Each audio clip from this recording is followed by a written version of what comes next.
I was standing in front of 20 coworkers, holding a birthday cake that wasn't mine. My boss, Trent, had just surprised the office with champagne, balloons, and a company gift card. For Ashley. Her birthday was 2 months ago. Mine was today. Everyone stared at me, waiting for me to pretend I was okay. I smiled, nodded, and laughed along like I wasn't invisible.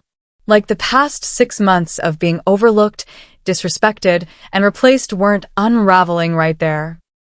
That was the moment I decided I was done playing nice. Mayoy. I used to be the senior events coordinator at a mid-sized marketing firm in Chicago. Emphasis on used to be. For 5 years, I planned every client pitch, every holiday party, every off-site event that landed us million-dollar deals. I never asked for recognition, but when Trent took over as creative director, everything changed. He stripped me of my responsibilities one by one and handed them to Ashley, his fresh perspective intern who once asked if Switzerland was in Sweden. But my breaking point wasn't being sidelined. It was realizing he'd never see my value unless I made him face his own incompetence. 3 months before the birthday incident, Trent removed me from leading our biggest annual event, the Spring Innovation Summit. I had created it from scratch 4 years ago. It brought in half our new clients every year. Trent called me into his office on a Tuesday morning, all smiles and corporate speak. "Mallory, we're streamlining your role," he said. "Ashley's going to take point on the summit this year. You'll support in the background." Support in the background. Like I was an intern myself. I asked why. He leaned back in his chair, fingers steepled like he was about to deliver wisdom. "Fresh energy, Mallory. Ashley brings something new. You understand." I didn't understand. I built that event. I knew every vendor, every sponsor, every detail that made it work. But I nodded anyway, because that's what women like me are trained to do. Stay professional. Don't make waves. I walked back to my desk feeling hollow. That hollowness would become familiar over the next few months. Ashley couldn't spell our biggest client's name correctly. I caught it in an email she was about to send. Baxter Innovations, not Baxter. She laughed when I pointed it out, like misspelling a $1 million account was charming. Trent laughed too when he overheard. "Let her make mistakes," he said, patting her shoulder. "She's fresh. She's learning." When I made a typo once, he'd send it back with corrections in red, asking if I needed a refresher course in professionalism. The double standard was suffocating. Ashley could show up late, miss deadlines, confuse basic industry terms, and Trent would call it enthusiasm. I worked nights and weekends to keep projects on track, and he called it my job. During one client call, Ashley regurgitated my entire pitch deck, words I'd written, concepts I'd developed. Trent beamed at her through the screen. "See? This is the creative thinking we need." I sat there, muted, invisible, watching my work get applauded under someone else's name. Nobody corrected him. Nobody looked at me. I was already erased. The public humiliation came at our monthly company lunch. Trent stood up with his wine glass, making announcements about upcoming projects. He mentioned streamlining roles, making the team more efficient. Then he said it. "We're transitioning Mallory to more of a logistics role. Frees up the creative minds to do what they do best." I was sitting 3 feet away. 20 people heard him reduce 5 years of strategy, client relations, and creative development to logistics. Like I was ordering office supplies. Nobody said anything. A few people glanced at me with pity, then looked away. Ashley smiled sympathetically, but it felt like victory, not comfort. I finished my lunch mechanically, tasting nothing. After everyone left, I sat in my car for 20 minutes, hands shaking on the steering wheel. Logistics. He'd said it so casually, so confidently. Like my entire career was just moving boxes around. That night, I updated my resume for the first time in 5 years. But I wasn't ready to leave yet. Not like this. I broke down in the bathroom the next day. Not loud, not dramatic. Just quiet tears in a stall during lunch, trying to breathe through the tightness in my chest. I used to be proud to work here. I used to tell people at parties about the events I coordinated, the clients I brought in, the strategies that worked. Now I held my breath every morning walking into the office, wondering what else would be taken from me. I heard the bathroom door open. Footsteps. Someone washing their hands. I stayed frozen until they left. Then I wiped my face, fixed my makeup, and went back to my desk. Ashley was at my computer, borrowing my vendor contact list. She didn't ask. Trent told me to grab it, she said cheerfully. Hope that's okay. I forced a smile. Of course. She walked away with 5 years of carefully cultivated relationships saved on her phone. I watched her go, and something inside me shifted. Not anger exactly. Something colder. More calculating. If they wanted to take everything from me, I'd make sure they understood what they'd lost. HR pulled me into a meeting 2 weeks later. The woman across from me, Diane, had kind eyes but a script in her hands. Mallory, Trent has expressed concerns about your adaptability. He feels you're not adjusting to the creative shift in the department. She paused, choosing words carefully. We're wondering if you'd be more comfortable in an operations role. Different team, less client-facing work. A demotion. Dressed up in corporate language, but a demotion. I asked what Trent's specific concerns were. Diane hesitated. He feels your style is more traditional. Less innovative. I almost laughed. Traditional. I'd brought innovation to this company before Trent even interviewed. Before Ashley knew what a marketing firm was. But Diane was just doing her job, delivering a message from someone too cowardly to say it himself. I told her I'd think about it. I walked out of that office, knowing exactly what I'd do. I wouldn't take the demotion. I'd take control. I found out about the promotion from a recruiter friend. She sent me a job posting, asking if I knew anyone good for it. Senior Event Strategist. My department. My dream role. The role Trent had hinted might be mine if I kept performing well. It was posted externally. Open applications. No internal offer. I stared at the description. It was my job. Everything I already did, but with the title and salary I deserved. The next day, Ashley updated her LinkedIn. So excited for my new role as Senior Event Strategist. Grateful for this opportunity to grow. She'd been here 6 months. I'd trained her on half the systems she'd need. Trent commented on her post. Well deserved. The future of this team. I closed my laptop and sat in the dark of my apartment, processing what had just happened. They hadn't just passed me over. They'd given my career to someone I taught, and they expected me to smile about it. I didn't cry this time. I planned. I started playing nice. Really nice. I complimented Trent's ideas in meetings, even the bad ones. I asked his opinion on things I already knew the answer to. And I paid attention to what made him light up. Theater. Specifically, classic Broadway shows. He mentioned it constantly, dropping names of productions he'd seen, directors he admired. One day, I casually mentioned that a famous revival was coming to New York. His eyes lit up immediately. That's my dream show, he said. I've been trying to get tickets for years. I smiled sympathetically. I heard it's impossible to get in. Completely sold out. He deflated slightly, then tried to play it cool. Well, maybe someday.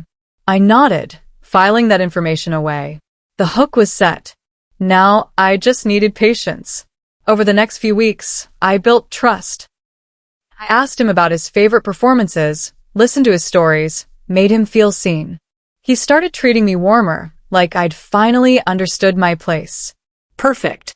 That's exactly what I needed him to think. 2 weeks later, I made my move. I mentioned casually that I'd been invited to a creative industry conference in New York. Same weekend as his dream show. Trent's interest perked immediately. A conference? What kind?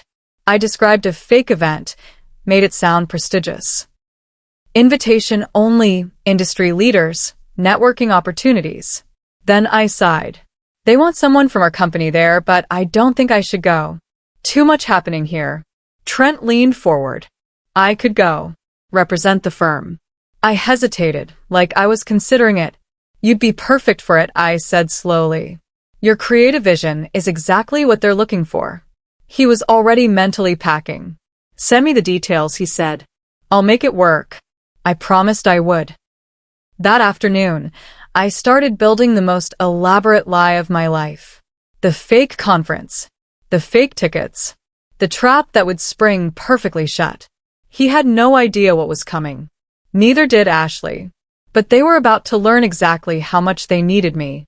Creating fake tickets was easier than I expected. I found templates online, professional-looking designs with holograms and QR codes. I customized everything. Orchestra seats, row 3. The revival of his dreams. I even added a line about an exclusive after-party with the cast. Made it look official, sent from a legitimate-looking email address. The conference invitation looked equally real. Letterhead, agenda, keynote speakers I invented. Everything lined up perfectly. The show was real. The venue was real. But the tickets weren't. The date I chose was a Saturday night when the theater was actually hosting a private wedding reception. Trent would show up in his tuxedo, holding fake tickets, expecting front row seats to a show that wasn't happening. The image made me smile for the first time in months. I sent everything to him on a Wednesday afternoon. He replied within minutes, exclamation points everywhere. This is incredible. Thank you for thinking of me. I replied warmly. You deserve it. Represent us well. He had no clue he was walking into a disaster of his own making. I booked his hotel using the company card. 4-star accommodations near Times Square, non-refundable. I arranged his transportation, his dinner reservation, everything. Made it seamless. Ashley fawned over him when she heard. You're so lucky, she gushed. Representing the company in New York. Trent preened. Someone has to elevate our brand. He glanced at me. Mallory, you'll handle everything here while I'm gone, right? Keep things running smoothly? I nodded obediently. Of course. Whatever you need. He patted my shoulder like I was a good dog. Knew I could count on you. That Friday, he left the office early to catch his flight. Ashley threw him a little goodbye party, complete with cupcakes and a good luck banner. I watched from my desk, counting down hours. He had no idea that while he was boarding that plane, I was scheduling meetings with our 3 biggest clients. Meetings he knew nothing about. Meetings where I'd show them exactly who'd been doing the real work all along. Saturday morning, I woke up energized. Trent was probably having breakfast in Manhattan, excited about his big evening. I was preparing for the most important meetings of my career. Our top 3 clients had all agreed to virtual calls, one after another. They knew my work, even if they'd recently been told Ashley was the mastermind. I had documentation. Original drafts, email trails, strategy memos in my handwriting. Everything that proved whose ideas were whose. The first call was with Baxter Innovations. I presented a new campaign concept I'd been developing. They loved it. Mallory, this is exactly the direction we wanted, the CEO said. Your strategic thinking is what sold us on your firm originally. I thanked him professionally, but inside I was glowing. The second call went even better. The third client asked a question that made everything click. We've been working with you for 3 years. Who's this Trent person who keeps CCing himself on our emails? I explained gently that he was our new creative director. There was a pause. Well, we prefer working with you directly. I promised I'd make that happen. When the calls ended, I sat back and breathed. It was working. At 7 p.m. New York time, my phone buzzed. Trent. I let it ring. He texted instead. Can't find the entrance? Where exactly is the theater entrance? I didn't respond. 10 minutes later, another text. No one here has heard of this show. Are you sure about the date? I sipped my wine and watched my phone light up with increasingly panicked messages. The QR code won't scan. The tickets aren't working. Mallory, call me. I pictured him standing outside the venue in his expensive tuxedo, watching wedding guests arrive, realizing slowly that something was very wrong. Another text. This is a wedding venue. What's going on? I finally replied. Oh no. Let me check the confirmation. I sent nothing else. My phone rang. I ignored it. He called 4 more times. Each call felt like a small victory. He dismissed me, humiliated me, stolen my work and my promotion. Now he was standing alone in Times Square, holding fake tickets, looking like a fool. The revenge was poetic. But it was just beginning. Sunday morning, I woke to 17 missed calls and a dozen furious texts. You set me up. This was deliberate. I'm calling HR first thing Monday. I made coffee and read through them calmly. He was spiraling. Good. Ashley had texted too. Is everything okay? Trent is freaking out. Did something happen with the conference? I replied simply. The conference went great. Not sure what his problem is. She didn't respond. Monday morning, I arrived at the office early.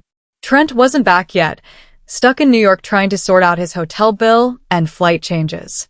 I had documentation ready. Every email, every project file, every piece of evidence showing my work. When HR called me in, I wasn't nervous. Diane looked uncomfortable. Trent has made some serious accusations. He says you sabotaged his trip deliberately. I nodded calmly. I'd like to show you something. I pulled out my folder. These are the client meetings I conducted this weekend. The 3 accounts Trent claimed were too complex for me to handle alone. Diane's expression shifted as she read through the feedback. All positive. All requesting to work with me directly. She looked up, understanding dawning. The Slack leak wasn't my doing, but I wasn't sorry it happened. Someone, maybe a junior staffer who'd witnessed too many of Trent's tantrums, screenshotted a private conversation. Trent had called our clients idiots for preferring my event style over his vision. He'd said I was old-fashioned and resistant to innovation. The screenshots spread through the company within hours. By Tuesday afternoon, everyone had seen them. I walked through the office feeling eyes on me, but different than before. Not pity, respect. Even Ashley looked shaken. She avoided me completely, spending most of the day in the conference room with her laptop. Trent still wasn't back. His return flight had been delayed, then delayed again. It almost felt cosmic. The universe keeping him away while his reputation crumbled. HR scheduled an emergency meeting with senior leadership. I wasn't invited, but I heard whispers. Investigation. Review of conduct. Performance evaluation. The words floated through the office like smoke. Everything was unraveling exactly as it needed to. Wednesday morning, Trent returned. He looked exhausted, rumpled, furious. He went straight to HR, without stopping at his desk. I worked quietly, pretending not to notice the chaos. Ashley approached my desk nervously. Mallory, can we talk? I looked up. She shifted her weight. I didn't know he was taking credit for your work. I thought we were collaborating. I studied her face. She looked young, uncertain, maybe genuinely naive, maybe just good at playing innocent. I don't blame you, I said carefully. But you need to understand something. When someone hands you opportunities you didn't earn, there's always a cost. She nodded slowly. I'm sorry. I appreciated that, even if it changed nothing. Trent had used both of us differently, but we'd both been tools in his ego game. She walked away, and I went back to work. An hour later, she was called into HR.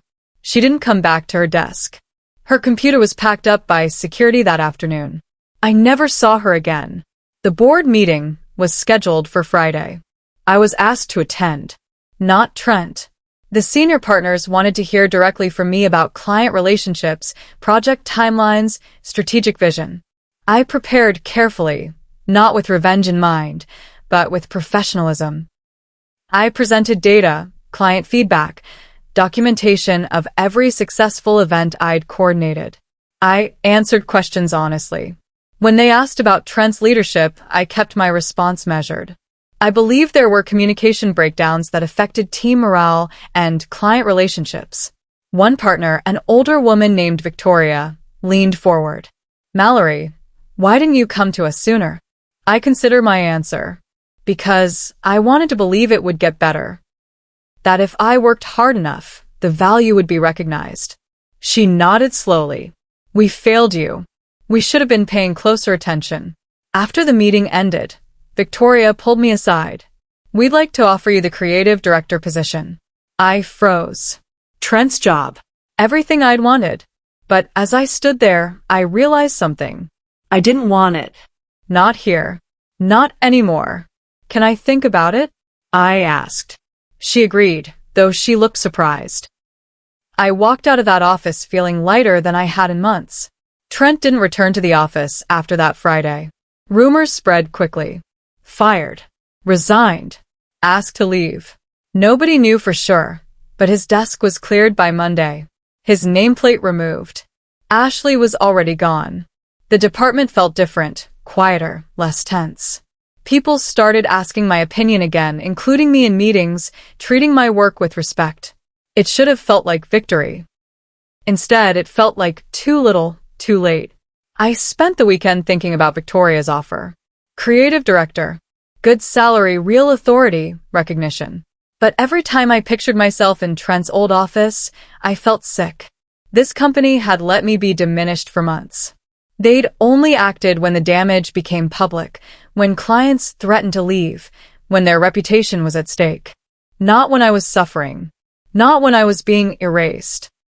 On Monday morning, I walked into Victoria's office with my decision. Thank you for the offer, I said. But I'm declining. She looked stunned. May I ask why? I smiled. Because I already did that job, and you only noticed when it benefited you. I deserve better than being your backup plan. My resignation letter was simple. 2 weeks' notice, professional tone, no emotion. I handed it to HR on Tuesday. By Wednesday, 3 clients had called me directly. Mallory, we heard you're leaving. We'd like to discuss bringing our business wherever you go. I told them I'd be in touch once I landed somewhere new. Their loyalty meant everything. It validated every choice I'd made. Trent posted a bitter rant on LinkedIn that week. A long, rambling post about toxic work environments and people who stab you in the back. He didn't name me, but everyone knew. The comments section was brutal. Person after person defending me, calling out his behavior, sharing their own stories of his arrogance. He deleted the post within hours, then deactivated his entire account. I didn't comment. I didn't need to. The truth had already spoken for itself. Ashley never posted anything. Her profile went quiet. I wondered sometimes if she'd learned something, if she'd grown from this. I hoped she had. But I'd never know, and I was okay with that. I interviewed with a boutique creative agency 2 weeks later. Small team, prestigious clients, collaborative culture. They knew my reputation. The founder, a sharp woman named Corinne, smiled when I walked in. I've heard you're the reason half of Chicago's best events happen. I laughed. That might be generous. She shook her head. No, it's accurate. We want someone who builds relationships, not just projects. Someone who understands that our work is about people, not ego. The interview felt like a conversation. No performance, no proving myself, just talking strategy and vision with someone who actually listened. At the end, Corinne made an offer on the spot. Senior partner, client strategy. I'd have autonomy, resources, respect. And your clients are welcome to follow you, she added. We believe in earned loyalty. I accepted before I even left the building. My last day at the old firm was quiet. No party, no cake, no goodbye speeches. I packed my desk, shook a few hands, and walked out. Freedom felt like cool air after being trapped in a stuffy room for too long. The clients followed me.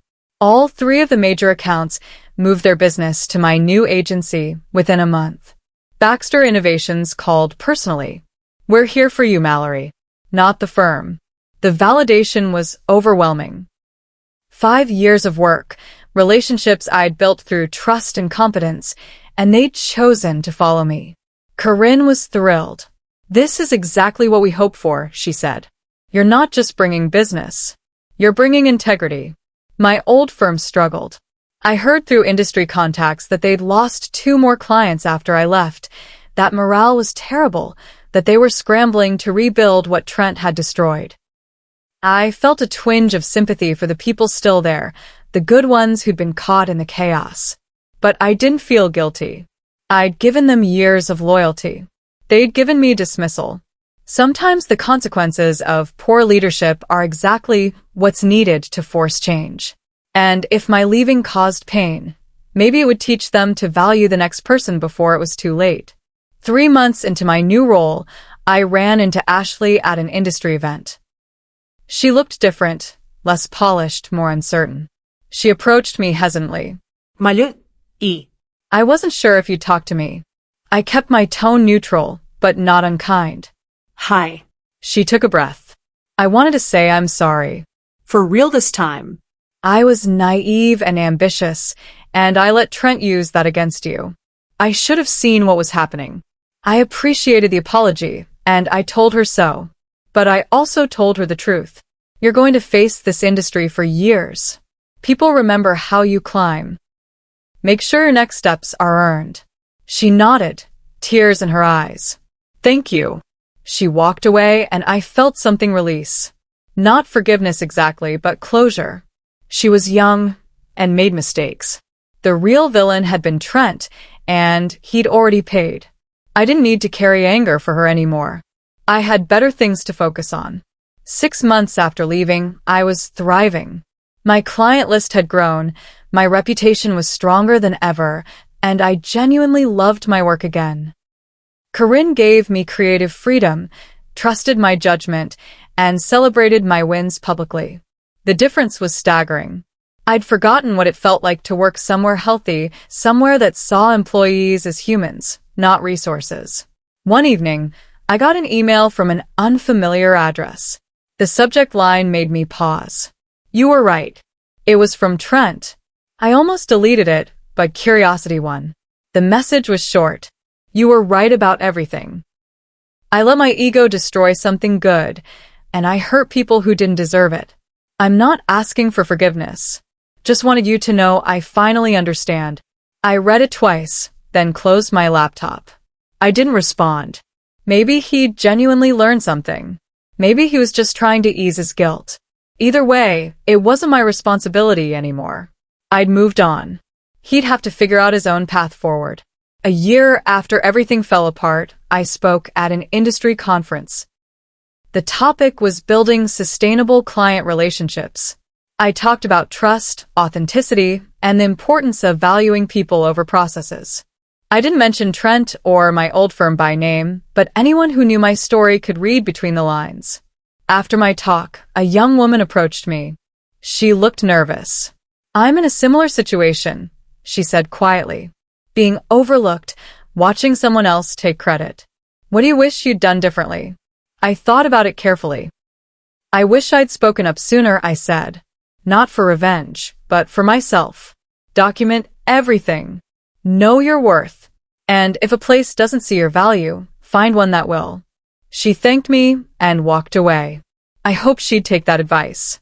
I hoped she wouldn't waste years the way I had, trying to prove herself to people determined not to see her.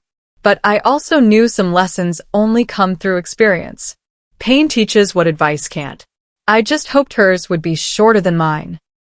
Today, I lead a team of 12 at the agency. We've won awards, landed dream clients, built something I'm genuinely proud of. I don't think about Trent often anymore. When I do, it's not with anger. It's with something closer to pity. He threw away something valuable because he couldn't see past his own ego. That's his loss to carry, not mine. The fake tickets, the trap, the public unraveling, it all feels like a different lifetime now. I don't regret it. He needed to face consequences, and sometimes the universe needs a little help delivering them. But the real revenge wasn't his humiliation. It was me building a better life without him, proving that my value wasn't dependent on his recognition. I close my laptop at the end of another successful day, and I think about something my therapist once said. The best revenge is living well. She was right. I'm living proof. And as I walk out of my office, Past a team that respects me and clients who trust me, I smile. Not because I won some battle, but because I finally chose myself. And that choice changed everything.